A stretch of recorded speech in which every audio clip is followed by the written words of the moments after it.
Hey, good afternoon. I am hoping to start episode 3 today, and what we're going to be looking at today is starting with the sanding of the body. So in the last video we did the test fit up. We put the neck on and clamped it down and checked that all the components fit where we want them to fit, and also checked the alignment of all of the components and made sure that the strings into the bridge and the tailpiece and up the neck are all straight. There is some adjustment in there. One thing that I forgot to mention in the previous video is that arguably one of the most important steps to do during that test fit up, which I forgot to do, is to test the scale length of the guitar and to check that it is correct. Make sure that the neck to the bridge of the guitar is the right length. There are plenty of videos online about checking the scale length. I only realized after I'd taken the guitar apart after recording the last video that I'd forgotten to do that, and then subsequently put it all back together and checked it without filming, so that's my mistake. But essentially what you're looking for is to measure from the inside face of the nut on the neck down to the top of the 12th fret, and you want to double that. There are some standards on most guitars, but what you want to check is that full scale length. In this case, for this guitar, it is 648 millimeters. You want to make sure that from the inside nut on the neck down to the bridge where the strings connect is around that 648 length, with the midway point being the top of the 12th fret. Obviously, because of your bridge, you do have some movement back and forth, so generally midpoint of the bridge being around 648 or whatever it should be depending on your scale length is what you want to make sure of. I did do that check, didn't film it, so my bad, but I am now going to start with the basic sanding of this body. So a couple of things. What you want to do when sanding the body of your guitar is make sure you go through every grit correctly. You don't want to be moving from one grit to the next until you are 100% satisfied that this grit or that whichever grit you're on has removed all of the scratches from the grid before. In this case, because this is basswood, which is quite soft, we're going to start at about 180 grit, but for other harder woods you could start at something as low as a 120. What you don't want to be using is a circular sander. Either sand by hand or use an oscillating sander like what I'm going to be using, but you don't want anything that is going to gouge circular motion scratches into the body of your guitar. And the next biggest tip that I've received that I used as part of my last guitar is to sand with the grain. In this case, as you can see here, the grain is going lengthways up the body of the guitar, and so you want to be sanding up the body on the guitar, not across. One other thing that I will be doing with this body is I will be raising the grain between the sands, so I'm going to attempt to do about 3 sands on each grit, 120, 240, 3 something, 320, and then probably up to about a 400. And between each sanding of each of those grits, I'm going to be raising the grain, and I'll show you what that is now, allowing that to dry and then sanding again. Cool, so here we have the main body of the guitar. One other thing to mention: whenever you're doing sanding or any kind of painting, make sure you are using a good quality dust filter. I'm using one from 3M. This is just one that I did a bit of research on online, and it came out as being a pretty good quality without too much expense. So I will be using this to make sure that I don't get too much dust, hopefully any dust, into my lungs. The other thing that I will be using is one of these oscillating sanders, and this just vibrates very slightly, but at least takes some of the hard work out. Otherwise, what you can use is a sanding block and sand by hand again with the grain. And the last thing, as I mentioned, I will be using some water. That's just to raise the grain. What I will be doing is sanding and then wiping it down, raising the grain and leaving it to dry probably overnight before I come back and sand it again the next day. Cool, so on to the first one. It's going to get noisy, so I will get rid of the noise and put some background music so you don't have to listen to it, and I'll show you where we land at the end of this first sanding.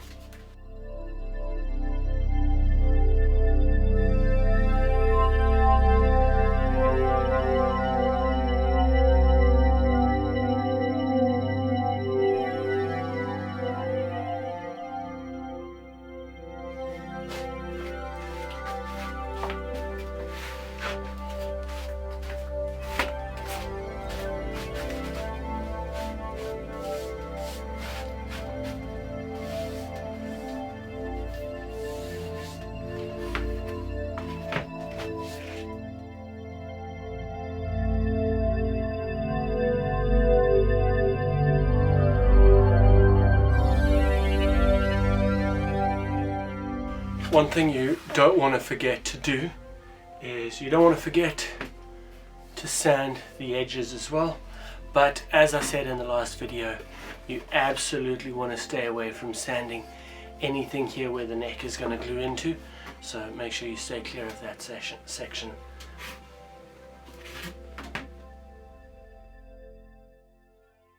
So I thought I'd try something a little bit different over here and do a bit of a voiceover and see how that works. So not only learning about building guitars, but also learning about recording YouTube videos. So a couple of things to note here on things that I'm doing. So I'm using the oscillating sander to get rid of most of the raw wood. What I do like is that microfiber cloth. I've got a couple of them.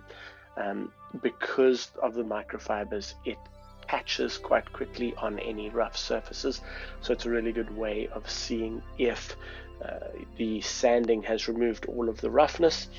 It's good to find where you still need to go back and sand. I also use my fingers to feel over the grain of the wood and just see if I can find any high spots and any rough patches.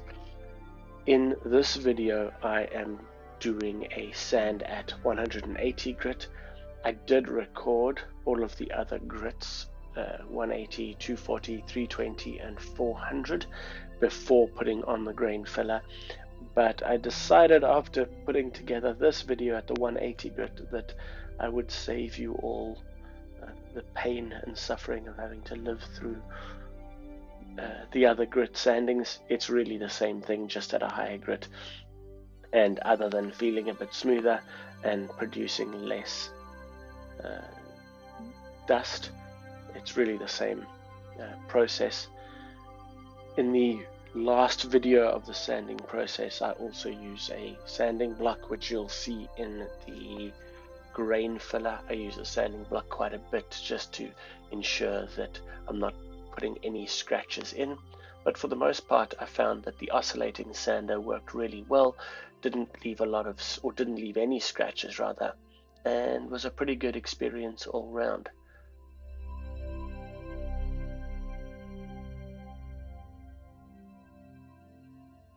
So what I'm doing now is just having a feel with my hands of all the edges to feel if there's anywhere that really needs a little bit more sanding.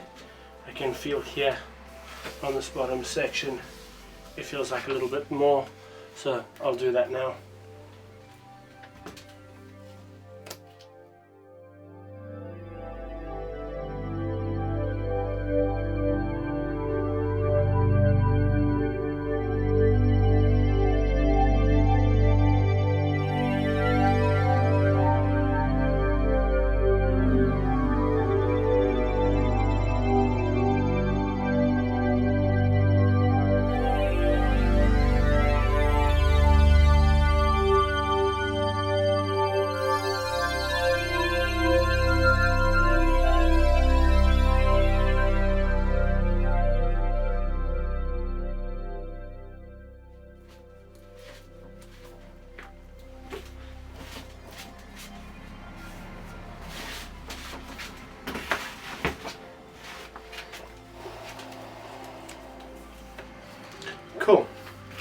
And now that that's done, what I am going to do now is readjust the camera for you.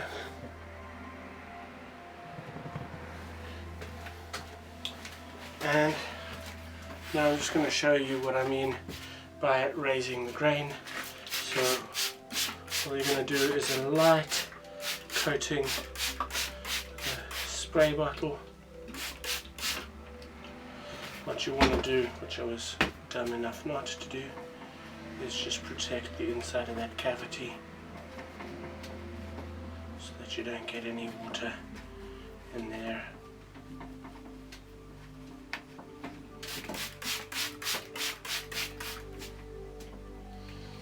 And all you want to do is allow just a little bit of moisture to soak in so that the grain differences between the soft and the hard grains of the wood show through. And what that does is it makes the softer grains stand out differently to the hard grains in the wood, and when it dries you get a slightly rough finish, and that gives you an opportunity to sand it down even better.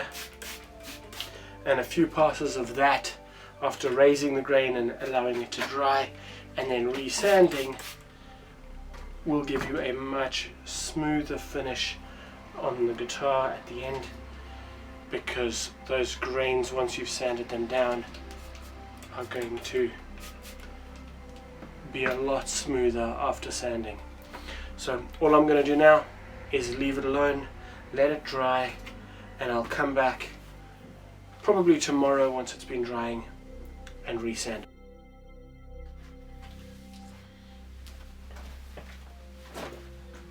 So while I'm waiting for the raised grain on the body to dry, which I'll probably, like I said, leave overnight, I thought I'd do a sand on the neck. So as I mentioned in the last video as well, what really is important is to mark where your neck is connecting into the body of the guitar and ensure that you don't sand that area. You definitely don't want to damage or make that surface anything other than perfectly flat. I'm just going to put my mask back on and then I'll start sanding the neck a bit.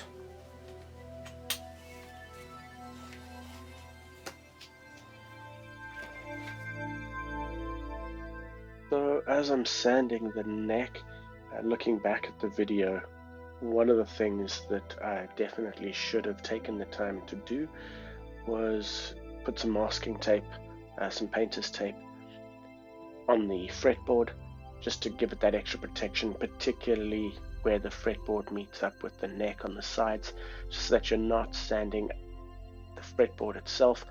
I did take some extra precaution when sanding that area. I did give it a couple of passes, but looking back, I should have probably protected that. Maybe would have ended up with a better end product. But more importantly, where the neck glues into the body, that I definitely should have masked off so that I'm not touching that. You'll notice I do take precaution and don't sand over that area, but it meant that I needed to be a little bit careful about that edge. And later on, I do, in subsequent sands, I do mask up that area before sanding, but at least for this first one, I definitely should have taken the time to do that. And just a bit of advice for anyone watching, take the time, do that prep. It will help you in the long run.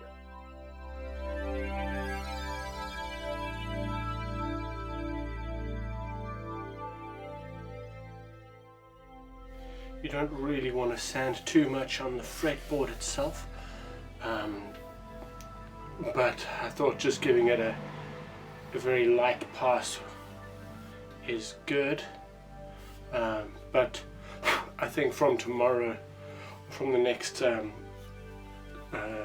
sand that I do, I definitely will mask it up, and I will, next time you see it, it will be masked up entirely.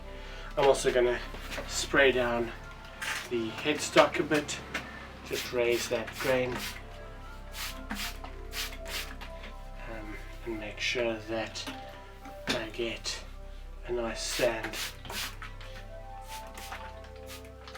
And again, you just want to be careful that you're not damaging the rest of it, and that should be perfect.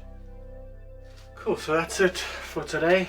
I'm going to let this dry overnight, and then we'll come back for hopefully what is the last sand at a 180 grit, and we'll see how it goes. A couple of things that I'll mention here.